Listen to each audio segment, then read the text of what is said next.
Talvez seja pior do que eu imaginava. Eu fiz um vídeo aqui sobre a música do Marcos Telles, mas aí depois que eu fiz o vídeo me enviaram algumas falas dele que me fazem crer que o problema é muito maior. Então vou reagir hoje a uma fala dele em que ele cita o comunista Rubem Alves, que disse que o bom samaritano poderia muito bem ter sido um travesti. Curta, comente, se inscreva. Bora para mais um vídeo. Vamos lá! Primeiro vamos ver aqui o vídeo. Eu vou mostrar o vídeo, aí vou mostrar algumas coisas para que a gente entenda um pouco melhor as crenças do Marcos, e aí a gente vai comentar. E fica o tempo inteiro... Aqui nesse vídeo ele está falando sobre quem é o próximo, lá da parábola do bom samaritano. Sim, porque um tempo nosso inimigo era a Igreja Católica. Então a gente era anticatólico. E a nossa pregação precisava dessa âncora para funcionar. Eu precisava dizer, porque os católicos, não sei o que, porque a Maria não vai salvar, mas Jesus que vai salvar. Eu não conseguia falar de Jesus sem colocar um antagonismo, como se Jesus precisasse e tivesse alguém à sua altura, entendeu? Já vou falar disso também. Antagonizá-lo. Então, assim, e me parece que hoje, na maior parte da igreja brasileira, o antagonista é político. Entendi. É o marxismo cultural. Eu não consigo pregar mais o evangelho sem dizer porque nas faculdades, porque o marxismo cultural, eu preciso antagonizar Jesus. E aí eu transformo qualquer pessoa que esteja neste terreno da esquerda em meu inimigo. E não meu irmão. E se ele cruzar meu caminho, ele não é o meu próximo. Próximo irmão não, mas próximo inimigo. Então, essa pergunta, quem é o meu próximo, Jesus vai responder colocando o samaritano como próximo. Ele era violento. Não, Jesus, vou te falar uma parada. Jesus não tava pra brincadeira. Você acha que hoje... Ele não queria vir uma segunda vez. Você acha que... Entendeu? Ele falou, não, eu vou vir de uma vez por todas, eu vou falar mesmo. Entendeu? Você acha que hoje, assim, falar pra alguém no samaritano, pra nós crentes, seria mais ou menos o quê, assim? Você falar sabe que era um o Rubem corintiano, Alves... assim. Acho que não é tanto, né? Você sabe... É tão ruim, assim. Não. O Rubem Alves reescreveu essa parábola do samaritano. Você já ouviu a reelaboração dele? Não. E na reelaboração do Rubem Alves, passou então um pastor, passou então um padre, passou então um responsável lá pela mesa branca, né, um espírita, com suas caridades e tudo. Mas quem vinha chegando, assim, nas primeiras horas do dia, depois de uma madrugada inteira de trabalho, era um travesti. Segurando sua sandália alta nas mãos, e ele estava já cansado do seu trabalho. Ele foi violento. Foi violento. E o travesti então se abaixou e falou, meu Deus, o que esse ser humano tá fazendo aqui na sarjeta? É isso aí. Então, antes de comentar esse vídeo, essa fala dele, primeiro vou mostrar quem é o Rubem Alves, que ele citou aqui. Rubem Alves é aquele cara que era da presbiteriana, mas saiu da igreja e ele disse que saiu, tem uma entrevista dele, porque a igreja o proibiu de pensar. Não, proibiu de pensar heresia. Mas enfim, vamos dar uma olhadinha aqui no que o Rubem Alves acreditava. Ficar pensando no céu, as pessoas começaram a ter consciência de que era preciso amar as pessoas que estavam sofrendo. De repente, os céus da religião me pareceram infinitamente chatos. Como pastor de uma comunidade protestante no interior de Minas, entreguei-me ao cuidado dos pobres sem jamais pensar em convertê-los. Nessa ocasião, o Brasil estava fervilhando de movimentos políticos. E houve uma mudança na nossa cabeça, da geração nova. Antes, a gente queria salvar as almas do inferno para ir para o céu. Agora que nós não acreditávamos nem no inferno nem no céu, nossa missão era salvar o Brasil. Era transformar o Brasil. Então a nossa fé metafísica se transformou numa fé política. Nossa fé metafísica se transformou numa fé política. Rapaz do céu. Gente, muito grave, né? Ele disse que então, ao invés de pensar no céu, ele devia amar. Mas pensar no céu é amar, meu amigo. Mas percebe a sutileza? E aí depois, a gente começou a cuidar dos pobres sem jamais pensar em convertê-lo. Porque a gente não acreditava mais em céu e inferno. E aí, nessa entrevista aqui, do minuto 6 em diante, ele fala que escreveu um livro chamado Teologia da Libertação, que é aquele movimento lá de esquerda dentro aí da Igreja Católica principalmente. Ou seja, aqui a gente tem um comunista nato, né? E esse é o cara que deu base para ele falar e para o Marx falar do travesti gay, né? Foi o Rubens Alves que escreveu sobre isso aí. Agora vamos olhar outro post aqui do Marcos de 2023, que me mandaram aqui, ó. Isso aí, ele escreveu, eu roubei. E aí embaixo tá assim, ó, no princípio Deus criou. E aí ele vai argumentar que, ali na descrição embaixo, ele vai dizer que Deus criou, afirmando que em última instância o único criador é Deus. E nós apenas recriamos. E fazemos isso principalmente através de todas as influências que nós recebemos. E quais as influências dele? Aí na outra página aí, meu amigo, tem alguns evangélicos ali, agora o que mais tem aqui é ímpio, é macumbeiro, esquerdista, tem um monte. E ele coloca, né, a frase Deus criou, ao lado de todos esses cantores. Eu acho difícil que eu não interprete que o que ele está dizendo é todas essas expressões culturais, que são neutras, né, sempre neutras, são expressões divinas, porque Deus criou. É claro que, em última instância, tudo tem a ver com Deus mesmo, porque é Deus quem dá energia, inclusive para o ímpio. Mas aqui me parece que aquela ideia, de novo, né, de esticar a graça comum para permitir todo tipo de influência negativa na igreja. É isso, né? A graça comum, ela é uma doutrina bíblica, mas ela acaba sempre, pelos reformados, sempre por muitos reformados, ela acaba sendo esticada a tal ponto para permitir todo tipo de coisa demoníaca dentro da igreja, negando assim a antítese clara entre luz e trevas, negando o pressuposto epistemológico de que o temor do Senhor é o princípio da sabedoria, negam que bem-aventurado o homem que não anda no conselho do ímpio. Então eles esticam a graça comum, pegam algo que é verdadeiro, distorcem, e aí esse Salmo 1, não ande no conselho do ímpio, é aniquilado. E outra canhotagem que ele deu aqui é o roubei, né? Para a esquerda, falar incorretamente é só mais uma expressão cultural também. E aqui eu acho que fica claro que tem a ver com aquela pauta esquerdista do patrono lá dos oprimidos, o Paulo Freire, que pega lá o opressor e oprimido do Marx e traz isso para a gramática também, né? O burguês oprime o proletariado. E eles pegam isso, essa estrutura, e jogam em tudo. O branco agora oprime o negro e a norma culta oprime o povo que fala de modo incorreto. Então esse é o pano de fundo que me mostra que ele tem uma veia bem canhota, né? Bem canhota. Olha outro post dele aqui, ó. Tô aqui ensinando meu filho a ler esse livro preconceituoso que reforça a imagem do preto pobre e do branco rico. Me chamem de mimizento, eu não me importo. Continuo achando que o reforço desse preconceito estrutural, né? Ele só usou a palavra diferente, mas é a mesma ideia aí de racismo estrutural que a esquerda prega. Não é que há pessoas racistas, não. A nossa sociedade brasileira, ela tem uma estrutura racista. As instituições são racistas, enfim. É isso aí. Agora, um outro post do Marcos Telles. E esse aqui, eu acho que talvez seja um dos mais preocupantes até. Antes dos colonizadores chegarem no Brasil, indígenas já eram receptores da revelação natural de Deus, de sua graça comum e de sua providência. Eles chamavam a expressão natural do divino de Tupã. Era primitivo e incompleto. Tá vendo? Ele não disse que era falso, era só primitivo e incompleto. Mas a ideia aqui é dizer que Deus é anterior à catequese. Óbvio que a gente não tem como ter certeza exata do que ele fala, porque eu acho que eles são muito dúbios inúmeras vezes, mas principalmente pensando num contexto esquerdista dele aí, há uma grande chance de que o que ele esteja dizendo é: o Deus Tupã é o mesmo Deus cristão, apenas com um nome diferente. O que significaria dizer que a revelação natural, ela é o suficiente para o homem ser salvo.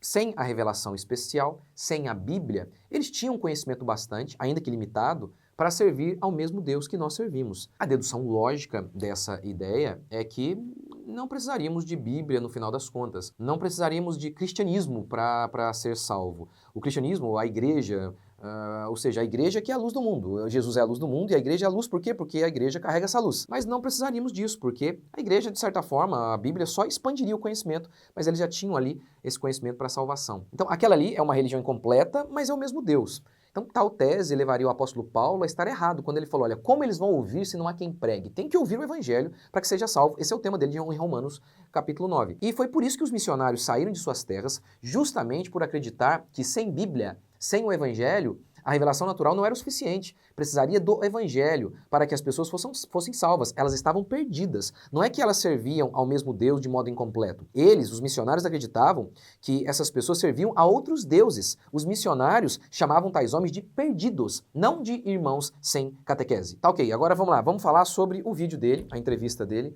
lá em que ele falou sobre o travesti.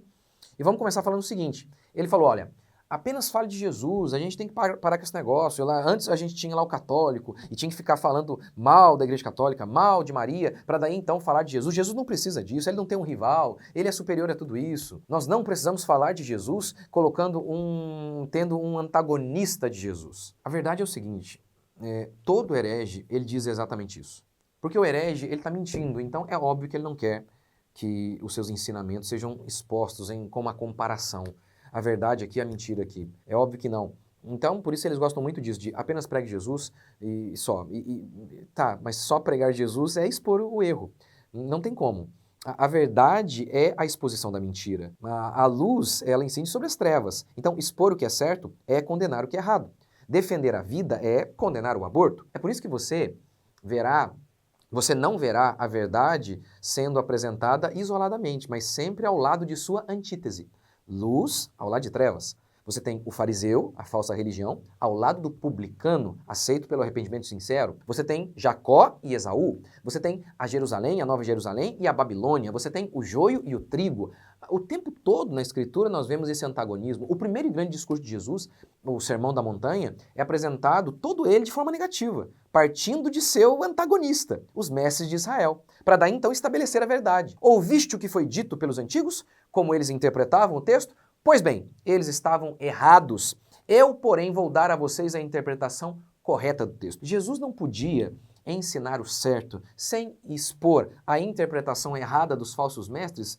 Claro que não, porque esse papinho de só pregar Jesus sem expor o erro não é pregar Jesus coisa nenhuma. Depois ele também falou, esse antagonismo, aqui agora também a questão da política, de pregar, tem que falar o tempo inteiro sobre política, sobre o marxismo cultural, e aí ele diz, o cara lá da esquerda, eu não posso, eu tenho que colocar esse cara lá da esquerda, que é ele, né? O cara lá da esquerda como meu inimigo e tal.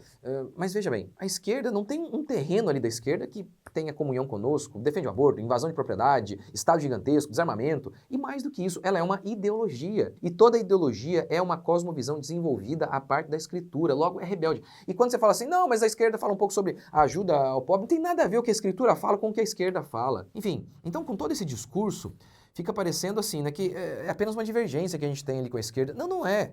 É água e óleo, não se mistura. A esquerda é um sistema de pensamento contrário ao cristianismo. E a parte final é do samaritano lá, que é o travesti. Jesus está respondendo, nessa parábola, a um intérprete da lei que não queria saber a verdade, mas queria pôr à prova Jesus Cristo. A conversa era sobre vida eterna e sobre quem era o próximo. Obviamente não vou conseguir falar tudo aqui, o vídeo aqui ficaria mais longo do que já está. Então Jesus conta a história de um homem, para falar quem é o próximo, um homem que foi assaltado, espancado e deixado para morrer na rua. Sacerdotes, levitas, que sim, representariam os pastores de hoje, eles passaram e não ajudaram, mas um samaritano ajudou. A Samaria era a capital do Reino Norte, que com a divisão do reino, por conta do pecado de Salomão, se estabeleceu ali um culto idólatra por meio de Jeroboão. Olha, vocês não precisam ir a Jerusalém, vocês podem cultuar aqui, está aqui, os bezerros de ouro estão aqui. E assim, em Jerusalém estaria o culto verdadeiro, estabelecido por Deus. E em Samaria, um culto falso, a falsa religião. Em Jerusalém, a verdadeira religião, e em Samaria, a falsa. Sendo assim, como que muitos interpretam erroneamente essa parábola? Olha, aqui o que Jesus está dizendo é o seguinte, desde que você ame, não importa a sua religião. E é o que me parece na cabeça do Rubem Alves e também do Marcos, inclusive do Douglas ali, que também gostou da ilustração. Então, desde que você ame, não importa, mesmo que você seja um travesti, isso não importa, você está praticando a verdadeira religião. Essa parábola, então, ela é usada para dizer que o culto verdadeiro, que dogmas, que crenças não são importantes. A única coisa que de fato importa é fazer o bem. Então você é idólatra de demônios, mas você ajudou o mendigo na rua, logo você é um genuíno cristão aí. Você é o samaritano. Mas um texto, principalmente uma parábola, não pode ser interpretado à luz de uma ideologia, mas sim à luz de todo o restante da Escritura. Jesus não quis dizer que o samaritano era idólatra, era de uma falsa religião, mas que, já que ele amou, era isso então que importava e ele agradava a Deus. A idolatria é algo tão grave que Samaria, na capital do Reino Norte, o Reino do Norte foi completamente destruído pelos assírios por conta do seu falso culto. Então, não sobrou quase nada. O lugar ficou tão deserto que o rei da Síria precisou trazer povos de outros lugares para povoar a terra. E veja, amar é de fato o cumprimento da lei, mas amar a Deus é o primeiro mandamento. E se você adora ídolos, você não está amando a Deus. Logo, Jesus não está dizendo que o samaritano tinha uma falsa religião, mas como ele ajudou o homem, era isso que importava. O que Jesus está dizendo é, vocês judeus, vocês têm o templo verdadeiro, a religião verdadeira, e mesmo assim, cercados de verdade ao lado de vocês, vocês praticam uma falsa religião. Vocês são falsos. Agora, este samaritano, cercado de idolatria e de engano, tinha uma fé verdadeira, que é vista através do seu amor ao próximo. Do lugar que se esperava ter a fé verdadeira, não houve, com vocês não houve. De onde menos se esperava alguma coisa desse samaritano, mesmo assim, ele teve uma fé genuína que se manifestou através do amor ao próximo. Então, interpretar como Rubem Alves, né, você tem que ignorar, por exemplo, então, que os homossexuais não herdarão o reino dos céus. Você finge que esse texto não existe. Então, isso é completamente absurdo. Agora, o complicado de tudo isso, como na música, na minha opinião, é como que é meio dúbio. Se você confrontar, provavelmente eles vão dizer assim, não, tem que assistir ao podcast inteiro aí. Vocês são burros, não sabem interpretar. Eu não disse explicitamente, travestis são salvos, no sentido de que o homem pode continuar a ser travesti, ser genuinamente cristão, pode dizer, mas a gente fica na dúvida. O que quis dizer com isso? E a heresia costuma entrar na igreja de maneira muito sutil, de maneira dúbia. Acho que foi Calvino que disse, a ambiguidade é a mãe da heresia. Se não foi ele quem disse, tá certo. Ou então, estou dizendo agora, a ambiguidade é a mãe da heresia. Jesus disse que o joio foi semeado junto ao trigo. E qual a característica do joio? Ele é muito parecido com o trigo, muito. E é por isso, inclusive, que até agricultores experientes tendem a não arrancar rapidamente o joio. E a sua grande diferença, ela se dá no amadurecimento. Então, o trigo produz espiga cheia, pesada e dourada. O joio produz sementes escuras, leves e tóxicas. Sendo assim, eu creio que a gente tem que tomar muito cuidado para não sair por aí classificando as pessoas tão rapidamente assim como hereges.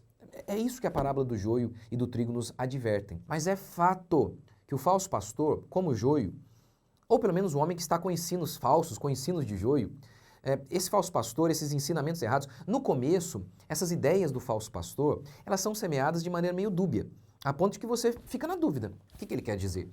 Mas com o tempo, tudo fica claro. E o falso utiliza dessa estratégia, né? No começo, ele solta algo, a gente fica na dúvida o que quer dizer, fica parecendo que está pregando um liberalismo ali e tal, alguém diz alguma coisa e fala, não é isso, você não sabe interpretar, você é ignorante, mas no final acaba sendo explícito, como eu citei já essa semana sobre o Andy Stanley. Ele, em 2012, ele disse algo meio dúbio sobre o homossexualismo, assim como muitos fazem. O que ele está dizendo ali é que Deus não faz acepção de pessoas, no sentido de que qualquer um pode crer, e se arrepender, ser salvo, ou o que ele está dizendo ao falar que Deus não faz acepção de pessoas é que o homossexualismo não é pecado. O que é? E aí você pressionaram o Andy Stanley. E aí o que ele falou? Não, vocês estão interpretando mal, ou melhor, a igreja dele. Vocês têm que assistir o sermão inteiro, vocês são burros, e por aí vai. E com o tempo, ele já mostrou a sua posição de maneira escrachada mesmo, defendendo o homossexualismo, como a autora do livro Pastores à Venda mostra. E, né, voltando ainda ao tema da música, se você não assistiu o meu vídeo sobre a música Aue, assista. Dominou a internet esses dias. Mas algumas pessoas, elas falaram assim, ó, não gostou da música, não cante, gostou, cante. Parecendo aquela interpretação assim, aquele cara que está acima de todo mundo, ó, vocês estão brigando com o vento aí, vocês lutam por nada, eles são tão espirituais, eles estão tão nas nuvens, tão acima de nós. Tais homens manifestam profunda ignorância de não perceber que o debate aqui em torno dessa música é profundo, é profundo. Não é só sobre ritmo, mas sobre uma cosmovisão.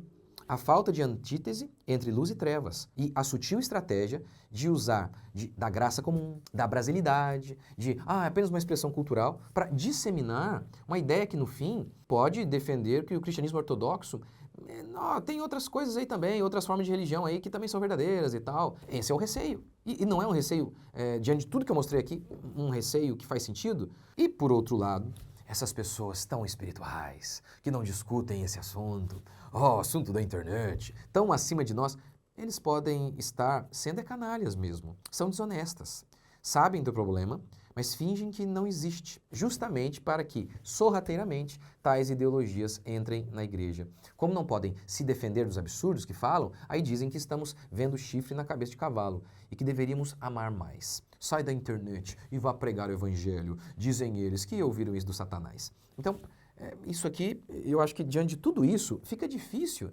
não ter uma perspectiva negativa em relação a esses últimos acontecimentos, em relação à música. O receio me parece muito claro de enfiar ideologia. Quer dizer, como não? Como não, né? Só tem fala esquerdista dele, né? Fala de um comunista. Enfim, então é isso aí, né? E outra coisa, eu tô querendo gravar um vídeo também sobre neutralidade. Oh, não, a cultura é neutra. Se vocês quiserem, me avisem, eu gravo sobre isso essa semana. E aí, nesse sentido, tem muita gente até aí, esse é bíblico, defende neutralidade do Estado, como se o Estado não tivesse uma base religiosa, neutralidade na ciência, a psicologia, ela é neutra. É um absurdo, é um absurdo. Vou tentar fazer um vídeo mostrando isso. Não tem neutralidade na arte, não tem neutralidade na cultura, de modo geral, na ciência, na educação, no Estado, não tem. E um outro que eu já preparei é sobre cobras e pombas, né? Lembra que Jesus falou que a gente tem que ser esperto como a cobra e simples como a pomba? Mas às vezes a gente inverte, a gente é venenoso como a cobra e burro que nem a pomba. Quero falar sobre isso, como que nós devemos agir nesses dias de tantas polêmicas. Enfim, quer dizer, sempre foi assim, gente, o mundo sempre teve polêmica. A questão é se a gente analisa as coisas da maneira sábia como uma cobra e sem malícia como a pomba, e não o inverso, né? Não de maneira venenosa como a cobra e de maneira estúpida como a pomba. Enfim, se vocês quiserem esses dois vídeos aí, vou gravar, acho que vamos gravar essa semana. Deixa um comentário aqui, o que vocês acharam desse vídeo. Deus abençoe, tá dando muito esquerdado, rapaz, muita canhotagem. Deixa aqui a sua mensagem, Deus abençoe, até o próximo vídeo.